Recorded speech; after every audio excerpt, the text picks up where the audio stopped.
నువ్వులు కాతున్నాయి. ఇది ఎండు కొబ్బరి.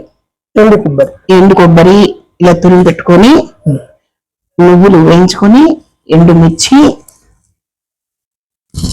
వెల్లుల్లి, వీటిని మనం ఇప్పుడు గ్రైండ్ చేసుకుంటాం. ఓకే, గ్రైండ్ చేసుకుందామని. రైట్.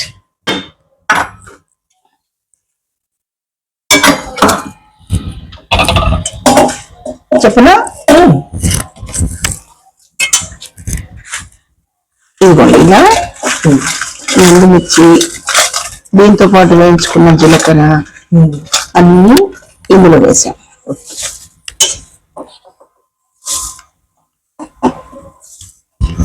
మసాలా దీన్ని నేను మసాలా అనను, అంటే నాన్ వెజ్ లో వాటిల్లో వేసుకుంటారు కదా, అలాంటి మసాలా కాదు. అంటే దీని ముందు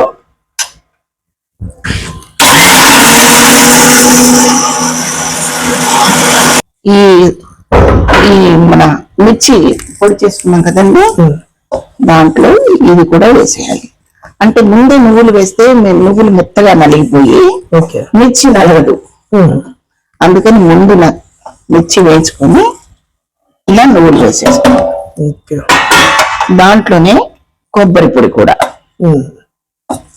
మనం కొంచెం తగ్గించుకోవచ్చు క్వాంటిటీ. ఓకే,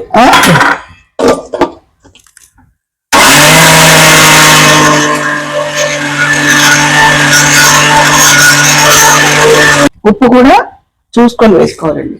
మనం ఎంత మంచి కూరైనా ఉప్పు అసలు లేకపోయినా ప్రమాదం, ఎక్కువ చూసుకొని జాగ్రత్తగా వేసుకోవాలి. నేను ఒక హాఫ్ స్పూన్ వేసాను, సరిపోతుంది అనుకుంటున్నాను నేను.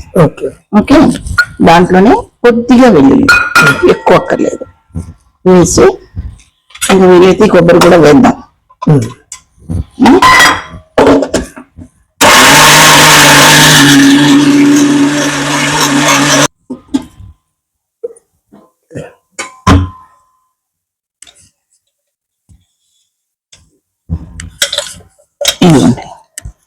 ఇలా రెడీ చేసుకున్నాం కదా.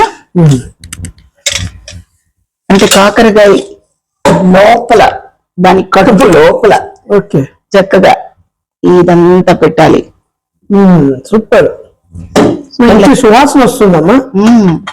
ఇలా ఉట్టిగా ఈ పొడి నెయ్యి వేసుకుని తింటే వేడి వేయడంలో ఇది చేయలేమండి, అది కూడా బాగుంటుంది. నెక్స్ట్ చేసి చెప్పండి కదా. సూపర్. సో ఇప్పుడు మనం ఏం చేద్దాం, కాకరకాయ వేయించుకోవాలి. రండి.